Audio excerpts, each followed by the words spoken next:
Hello दोस्तों, कैसे हैं आप सब। एनआर एजुकेशन में आपका स्वागत है। उम्मीद करता हूँ आप सब अच्छे होंगे, मस्त होंगे और आपके एग्जाम की तैयारी भी बहुत अच्छी चल रही होगी। तो आज जो हम डिस्कस करने वाले हैं वो है मल्टीपल्स ऑफ अमाउंट के बारे में।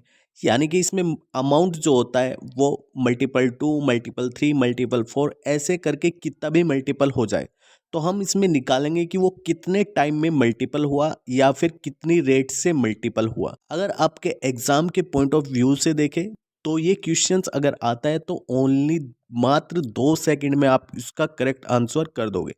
तो चलिए सीखते हैं इसके बारे में। इससे रिलेटेड जो भी है बस एक कॉन्सेप्ट इसमें लगने वाला है। तो चलिए शुरू करते हैं। क्वेश्चंस को सोल्व करने से पहले हम उस कॉन्सेप्ट को देखते हैं जो इन क्वेश्चन में काम आने वाला है। तो कॉन्सेप्ट क्या है, देखो। अमाउंट क्या होता है? अमाउंट आप सबको पता है। जो अमाउंट होता है, ठीक है, वो प्रिंसिपल प्लस क्या होता है, सिंपल इंटरेस्ट होता है। ठीक है जी। अब पी यहाँ पे क्या है, प्रिंसिपल यानी कि मूलधन, और एस आई क्या है यहाँ पे, सिंपल इंटरेस्ट यानी कि ब्याज। अब अगर मैं यहाँ पे प्रिंसिपल को 100% मान के चलता हूँ कि भाई जो हमारा प्रिंसिपल है वो 100% है, तो यहाँ पे जो एस आई होता है वो कितना होता है, 80% निकल के आता है। ठीक है जी। बस एक यही कॉन्सेप्ट इस पूरे क्वेश्चंस में, इस टाइप के क्वेश्चंस में यही कॉन्सेप्ट यूज होगा। इसके अलावा कोई भी कॉन्सेप्ट यूज नहीं है इसमें। ठीक है। अब चलिए क्वेश्चंस को पढ़ते हैं। एक धनराशि प्रति वर्ष साधारण ब्याज की एक निश्चित दर पर 5 वर्ष में दुगनी हो जाती है तथा भिन्न दर पर 12 वर्ष में 3 गुनी हो जाती है। तो प्रति वर्ष निम्नतम दर निकालनी है, इसमें कौन सी है? ठीक है। तो देखो 5 वर्ष में क्या हो रही है, दुगनी हो रही है। तो इसका मतलब मैं 5 वर्ष वाले केस को पहले सोल्व करता हूँ। ये 5 वर्ष वाला है और इधर कौन सा है, ये 12 वर्ष वाला। ठीक है। तो 5 वर्ष में दोगुनी हो रही है, तो इसका मतलब जो ये अमाउंट है ये कितना हो जा रहा है, 200% हो जा रहा है।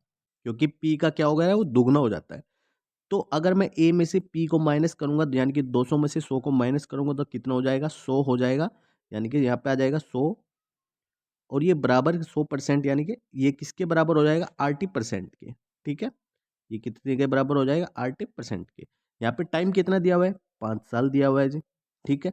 तो यहाँ से हम निकाल सकते हैं क्या, रेट निकाल सकते हैं आराम से। तो रेट कितनी आ जाएगी, यहाँ से 5 से अगर मैं इसको डिवाइड करूंगा तो यहाँ से आ जाएगी 20%। ठीक है। तो रेट हम निकाल सकते हैं आराम से।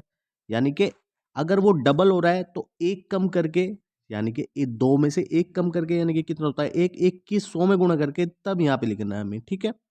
अब उसके बाद अगला क्या हो रहा है, 3 गुना हो रहा है। 3 गुना हो रहा है, इसका मतलब वो क्या हो जाएगा, 200%। और डिवाइड हम किससे करेंगे, जो ये 12 वर्ष दिया हुआ है, तो हम इसको डिवाइड कर देंगे 12 से। ठीक है।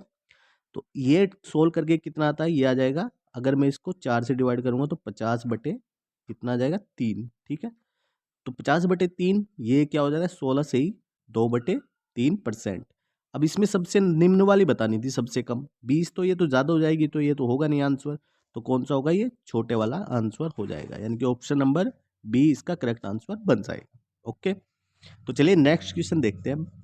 नेक्स्ट क्वेश्चन है, साधारण ब्याज पर एक धनराशि 15 वर्षों में 3 गुनी हो जाती है, यह अपने आप 5 गुना हो जाएगी। 15 वर्ष में 3 गुनी हो रही है, इसका मतलब ये कितना हो जाएगा, 200, और डिवाइड बाई 15। ठीक है जी। एक कम करके 100 में गुना और फिर डिवाइड कर दो जो 15 दे रखा है। तो यहाँ से सोल्व करके कितना आ जाएगा, अगर 5 से डिवाइड करेंगे तो ऊपर कितना बचेगा, 40, और नीचे कितना बचेगा, 3। ठीक है। तो 40/3 ये क्या आया, परसेंटेज आ गई, यानी कि रेट आ गई। अब ये कह रहा है ये अपने आप में 5 गुना हो जाएगा, यानी कि 5 गुना होने में कितना टाइम लगेगा, 5 गुना कितना होता है, यानी कि 400। और कितना करना है भाई, 40/3। डिवाइड किससे करेंगे हम, 40/3 से। ठीक है। क्योंकि इसको क्या करना है, हमें 5 गुना करना है। तो यहाँ पे कितना आ जाएगा, 40, और डिवाइड/3। ठीक है। तो 40 से 10 बार कैंसिल, और 10 की 3 में गुना, तो कितना आ जाएगा, 30। यानी कि 30 साल में वो 5 गुना हो जाएगा। ऑप्शन नंबर सी इसका करेक्ट आंसर हो जाएगा। ठीक है। तो आपका आंसर ओनली 2 से 10 सेकंड के अंदर अंदर आराम से निकल जाएगा। अब चलो नेक्स्ट क्वेश्चन देखते हैं। नेक्स्ट क्वेश्चन क्या है, साधारण ब्याज पर एक राशि 5 वर्ष में दुगनी हो जाती है, तो ब्याज की दर निकालनी। भाई राशि कितनी हो रही है, दुगनी। दुगनी इसका मतलब मैं क्या लिखूंगा, 100 लिखूंगा, और डिवाइड किससे करूंगा, 5 से, तो कितना आ जाएगा, 20। यही आ जाएगा इसका क्या, रेट। तो 20% क्या हो जाएगा, उसका रेट हो जाएगा। तो ऑप्शन सी इसका करेक्ट आंसर हो जाएगा। चलो तो फिर नेक्स्ट क्वेश्चन देखते हैं। इसमें साधारण ब्याज पर एक धनराशि 10 वर्ष में दुगनी हो जाती है, तो ब्याज दर निकालनी है, कितनी होगी। भाई यहाँ पे भी क्या हुआ, दुगनी हुई है, तो इसका मतलब यहाँ पे भी क्या लिखेंगे, 100 लिखेंगे और डिवाइड किससे कर देंगे, 10 से। ठीक है, तो 10 से डिवाइड करके कितना आ रहा है, 10%। तो ऑप्शन ए इसका करेक्ट आंसर हो जाएगा। तो इसमें कुछ नहीं करना है, बहुत ही सिंपल क्वेश्चन बन जाते हैं इस कॉन्सेप्ट से। नेक्स्ट क्वेश्चन है, यदि ब्याज दर 5% वार्षिक हो तो धनराशि कितने समय में 4 गुनी हो जाएगी। 4 गुनी करनी है, यानी कि कितनी लिखेंगे हम, एक कम करके 300। ठीक है, और इसको डिवाइड किससे करेंगे, 5 से। तो 5 से डिवाइड करके कितना आ जाएगा, 60। तो ऑब्वियसली बात है 60 वर्ष में वो क्या हो जाएगी, 4 गुनी हो जाएगी। अब नेक्स्ट क्वेश्चन को देखते हैं, एक धनराशि 7 वर्ष में दुगनी हो जाती है। ठीक है, तो 7 वर्ष में क्या हो रही है, दुगनी हो रही है। तो कितने वर्ष में यह 4 गुनी हो जाएगी। अब देखो 7 वर्ष में दुगनी हो रही है, तो इसका मतलब 100 डिवाइड बाई 7। ठीक है, ये तो उसकी क्या आ गई, रेट आ गई। ओके, उसके बाद कितने वर्ष में 4 गुनी हो जाएगी, यानी कि ऊपर कितना लिखूंगा मैं, 300 और डिवाइड बाई कितना आ जाएगा, 100 डिवाइड बाई 7। ठीक है, 7 चले जाएगा ऊपर, तो कितना आ जाएगा, ये आ जाएगा 21। मतलब 21 साल में वो क्या हो जाएगी, 4 गुनी हो जाएगी।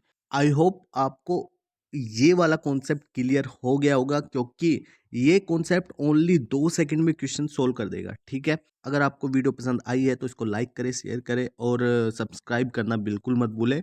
तो मिलते हैं फिर नेक्स्ट वीडियो में, तब तक के लिए जय हिंद।